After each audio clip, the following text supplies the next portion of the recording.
अस्सलाम वालेकुम, welcome to एमरात।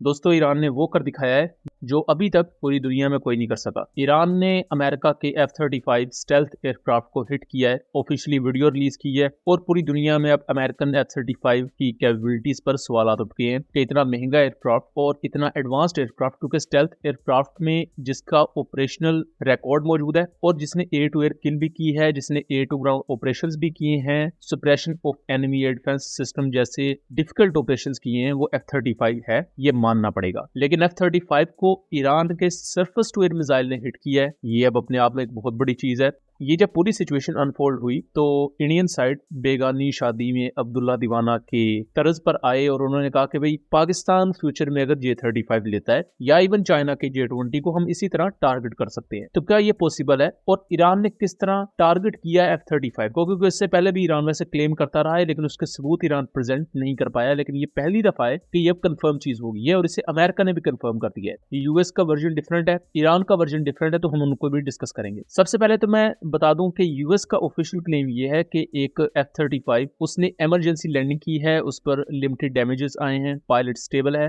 लेकिन किस हालत में वो डैमेजेस हुए, कहा जा रहा है कि कुछ ऑपरेशनल प्रेशर की वजह से। ऑपरेशनल प्रेशर किस वजह से था ये नहीं बताया गया। ईरान का वर्जन है कि उनके एयर डिफेंस सिस्टम ने एक F-35 स्टेल्थ एयरक्राफ्ट को हिट किया है और इस एयरक्राफ्ट को इतना नुकसान पहुंचाया है कि ये राइट ऑफ हो चुका है। बेसिकली एक तो होता है कि एयरक्राफ्ट कंप्लीटली क्रैश हो जाए, दूसरा होता है कि इतना ज्यादा डैमेज हो जाए एयरक्राफ्ट कि उसको रिपेयर करने की कॉस्ट बहुत ज्यादा हो जाती है, जिसकी वजह से एयरफोर्स कहती है कि इसको अबैंडन कर दिया जाए, इसको अब रिपेयर नहीं किया जाएगा। तो दोनों हालतों में एयरक्राफ्ट फारग हो जाता है। ऑफिशियल वीडियो जो ईरान ने रिलीज की है उसको अगर आप गौर से देखें तो इसे इलेक्ट्रो-ऑप्टिकल सिस्टम के थ्रू या IR सिग्नेचर इसके लिए जा रहे हैं, IR सेंसर के थ्रू इसे ट्रैक किया जा रहा है और प्रॉपर इस पर लॉक बरकरार है। IR सिग्नेचर क्या करते हैं कि एयरक्राफ्ट में से जो हीट निकल रही होती है उसको ट्रैक करते हैं। अब इसमें हम देख सकते हैं कि सबसे ज्यादा जो विजिबल पार्ट है वो इसके इंजन वाली साइड है, जहां इसने आफ्टर बर्नर इस्तेमाल किया हुआ है या आफ्टर बर्नर यूज कर रहा है, सुपरसोनिक स्पीड पर ऑलमोस्ट जाने की कोशिश कर रहा है F-35। ऐसे में ही नीचे से एक सरफेस टू एयर मिसाइल से हिट करता है। ये जो इलेक्ट्रो-ऑप्टिकल सिस्टम या मैं यूं कहूं IR सेंसर है, ये जमीन पर मौजूद किसी एंटी ड्रोन सिस्टम से है या किसी short to medium range air defence system के साथ कपल्ड है। नॉर्मली क्या होता है कि आपके जब मुख्तलिफ सिस्टम्स आपस में इंटीग्रेटेड है तो आपके एंटी ड्रोन सिस्टम का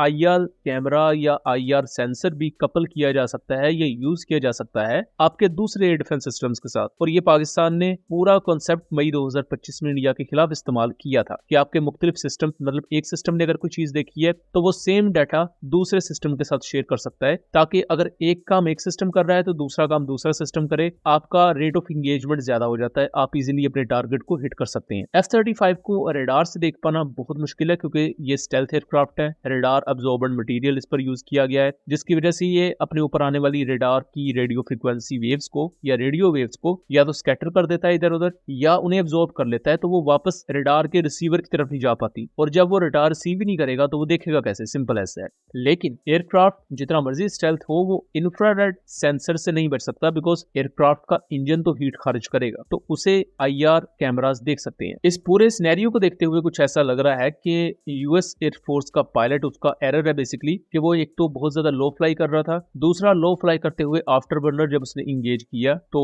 वो खुद ब खुद नजर में आया। तीसरी चीज कि उसने कोई डिफेंसिव मैनूवर्स भी नहीं लिए। लेट्स सपोज अगर इस पर IR कैमरा से देखा भी जा रहा है तो उसी वक्त F-35 में ऐसे सेंसर्स मौजूद हैं जो उसे वार्निंग दे देंगे कि भाई आपको लॉक किया जा चुका है, लेकिन स्टिल F-35 इजीली उड़ रहा है। यहाँ तक कि F-35 पर मिसाइल आके हिट कर रहा है लेकिन F-35 कोई डिफेंसिव मैनूवर्स नहीं ले रहा, फ्लेयर्स और चाफ वगैरह फायर नहीं कर रहा, जिससे ये पता लग रहा है कि ऑन बोर्ड जो सिस्टम्स F-35 के वो उतने एक्यूरेटली काम नहीं कर रहे थे इस पर्टिकुलर केस में। अदरवाइज F-35 के सेंसर्स बहुत जबरदस्त है। ईरान की यहाँ तारीफ करनी पड़ेगी कि उन्होंने इस पर्टिकुलर टाइम विंडो को यूज किया और सही, जिसे कहते हैं ना, मौके पर चौका मारा उन्होंने। तो इस चीज पर ईरानियन एयर डिफेंस सिस्टम की हाजिर दिमागी की तारीफ करनी पड़ेगी। इससे पहले मल्टीपल F-35 आकर ईरान में बॉम्बिंग कर चुके हैं लेकिन ईरान ने ट्रैक नहीं कर पाया, बट जैसे ही उन्हें मौका मिला उन्होंने इस अपॉर्चुनिटी को अवेल किया और टारगेट को स्ट्राइक किया। अब जहां तक बात है वक्तों की, खासतौर पर हमारी जो इंडियन साइड है, अब उनके नजदीक ये है कि अगर ईरान IR सेंसर्स के थ्रू F-35 को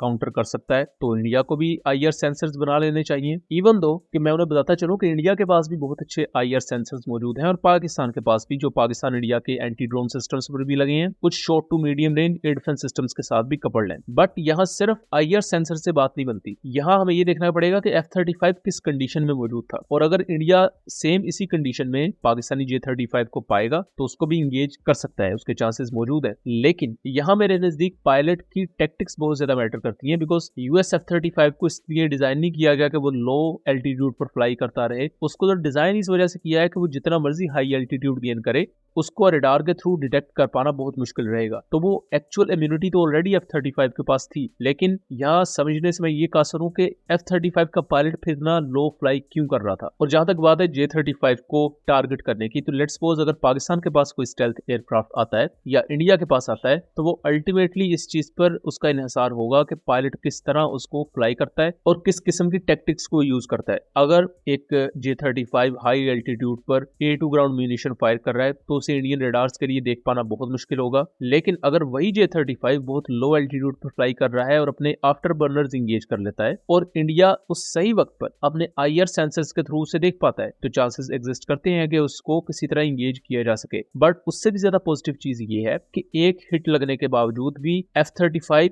डैमेज हुआ, लेकिन वो अपने एयर बेस तक वापस पहुंच गया और लैंड कर गया। ये कहीं ना कहीं जो सर्वाइवेबिलिटी का फैक्टर है 5th जनरेशन प्लेटफॉर्म्स में, वो भी दिखाता है कि जो 5th जनरेशन प्लेटफॉर्म्स हैं उन्हें इतना स्टेबल बनाया गया है एनिमी अटैक्स के खिलाफ कि एक आध उसे अगर प्रोक्सिमिटी हिट लग भी गई है तो वो स्टिल इतना ज्यादा सख्त जान होगा कि वो वापस अपनी एयर बेस तक पहुंच सकता है। सो ये तमाम इस पूरे मामले के प्रोज एंड कॉन्स हैं जिनको हमने एनालाइज किया और आप तक पहुंचाया। सो दोस्तों, ये था एक एनालिसिस। उम्मीद करता हूं चीजें क्लियर रही होंगी। वीडियो पसंद आई हो तो इसे ज्यादा से ज्यादा शेयर कीजिएगा ताकि इस तरह की मजीद इन्फॉर्मेटिव वीडियोस हम आपके लिए लेकर आ सकें। मिलेंगे अगली वीडियो में, तब तक के लिए अल्लाह हाफिज।